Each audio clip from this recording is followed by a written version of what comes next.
My best friend is in an abusive relationship but he moved away and I don't know how to help him. I, 35F, met my best friend of 10 years, let's call him Tyler, 35 male, when he was in music school and we were waiting tables together. We hooked up for a few months but decided we were better off being friends. When he graduated, we decided to get a place together. We still hooked up casually until both of us got in serious relationships. When our lease was up he moved in with his then girlfriend. That didn't work out. They had a terrible breakup and Tyler was devastated. I wanted him to come stay with me, but then his band booked a summer gig in a beach town about 7 hours away. He didn't want to move away but he had no choice. His lead singer was friends with current GF, let's call her Sydney, for years but Tyler didn't meet her until halfway through that summer. She is significantly older, almost 50. To be fair, she doesn't look or act it, but really? He assured me it was casual but right away I didn't trust her. My plans for Labor Day weekend fell apart at the last minute, so my boyfriend and I decided to go visit Tyler. At first he said we were welcome to stay at Sydney's. He had a house in another beach town about 30 minutes away but he was staying with her that weekend because they had plans. His band ended up booking gigs out of town the first 2 nights we would be there. He called and said he wasn't going to be around, so it would be better if we came one day later and stayed at his place instead, saying the beach there was just as nice. I was floored. My best friend had never treated me this way. I told him we just wouldn't come if we weren't welcome. After a few days of arguing we agreed to come a day later and stay at his house, but I made it clear Sydney was so rude to uninvite us and I had no interest in meeting her. He actually tried to defend her, saying it wasn't her, he just couldn't ask her to drop everything to entertain us all weekend when he wasn't even going to be there. It was already becoming clear how controlling she was.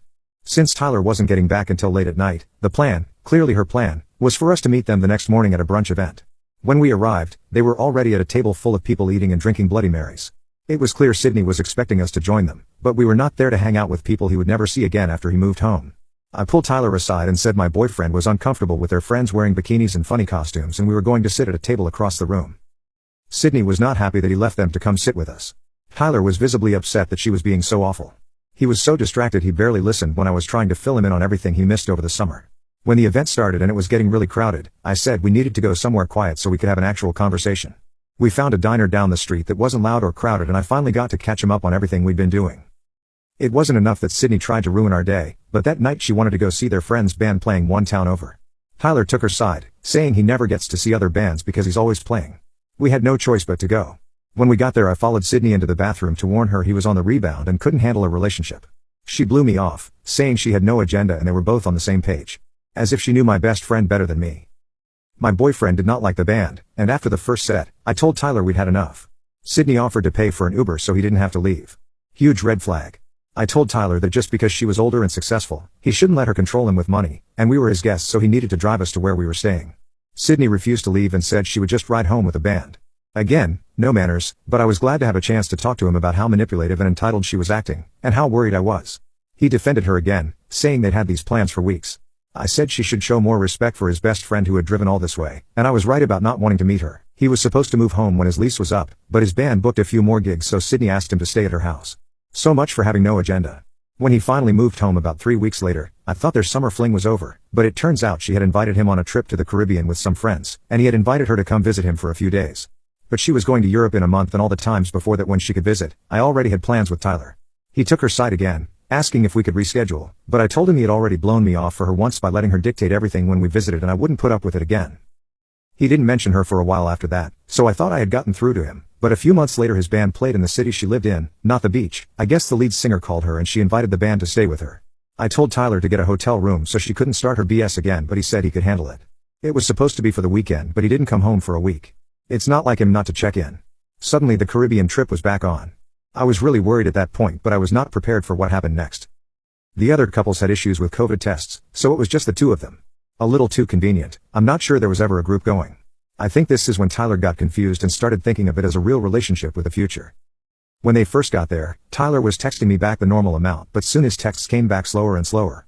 His ex had posted some nasty tweets about Sydney's age. I thought he should know so I sent him screenshots, laughing about how I was looking forward to their feud. He didn't respond until the next day, when he said it wasn't a feud, it was his ex being jealous and ridiculous and Sydney had nothing to do with it. I said semantics but he didn't respond. When I texted him the next day he told me several gigs were cancelled because of a blizzard so they were staying an extra week and he would talk to me when he got home from vacation. That's when I knew he was not okay. My best friend had always been there for me, and now I felt like I couldn't reach out about anything going on with me. Sydney was clearly threatened by our friendship, because he would never do that on his own. When he finally got back, he told me that Sydney was coming to our city with their beach friends in 10 days to see a band reunion.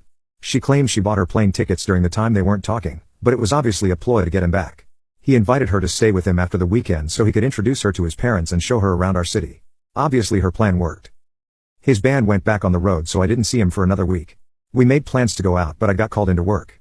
He said he had plans to Zoom with Sydney to plan their trip, since she was arriving that weekend, and he'd cancelled on her twice to keep plans with me. I was livid but I didn't let on.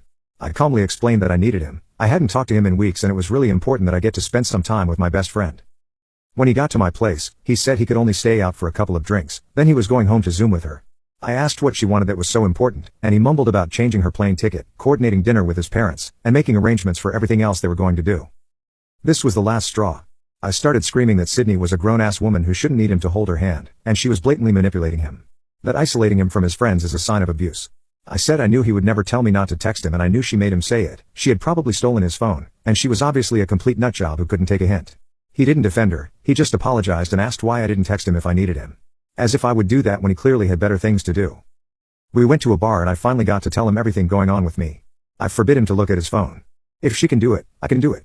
We ended up drinking heavily and I made him sleep at my house instead of driving home. The next morning he freaked because he missed several texts from her. I guess she still thought their Zoom date was happening. I got him calmed down, assuring him he was better off without her and he should let this be a clean break. I checked on him the next afternoon and he was even more upset. Sydney told him she was sticking to her original plans with her friends and ended things with him. He had sent her flowers but she refused to go to the door. She's a middle-aged woman and she's freaking out because he didn't call when she wanted him to? I sent him a few articles about emotional abuse and made him promise to read them. It's all I could think to do. I offered to hang out that weekend so he wouldn't mope around, but when I got off work he didn't text me back. A while back, I had convinced him to share his location with me because he was really drunk and I was worried about him. He never turned it off, so I could see he was at a hotel near the concert venue. He was clearly with her. When he finally got back to his place, I called and asked what he did the night before. He had the nerve to lie and say nothing. I gave him another chance and asked if he stayed in all night. He said yes. This was just too much. I went off on him, telling him I could see he was with Sydney and he was obviously too embarrassed to admit it. I said best friends don't lie to each other and he had become someone I didn't want to know. Someone who would choose money and trips and partying over a 10-year friendship. He tried to apologize but I told him I wasn't going to put up with this disrespect. I said our friendship was over and hung up. I thought he would call me back but he didn't, so I texted him, saying again that I'm sorry but I can't watch him destroy his life over someone like her. He responded by unsharing his location. I did a lot of journaling, getting my feelings out. How much he meant to me, how he was always there for me, and I could tell him anything. How hurt I was that my best friend of 10 years was treating me like this. How horrified I was that he was pursuing a relationship with such an awful person and choosing her over me. When I got it all out, I sent it to him in a series of texts. No response. I blocked them both on Facebook, which turned out to be a mistake, because both of their pages are private so when I unblocked them I couldn't see either page to know what they were up to. I reblocked her so she couldn't spy on me but I left the door open for him to reach out to me. I texted a few more times but got nothing. Sydney had clearly forbidden him from apologizing. I heard through mutual friends that his band played another tour and she had gone with him, and he was planning to live with her at the beach that summer. His band broke up, but he got a job in her friend's bar, which led to him joining another band. I had some friends text him to intervene. One of them he ignored completely, and the other reported back that Tyler told her our friendship was over, that he didn't do it but it was for the best. I was devastated that he wasn't even willing to fight for me. I sent him another text, saying we just had a fight, the friendship didn't have to be over, and we could work it out. I told him I missed my best friend, talking to him, all the fun we had.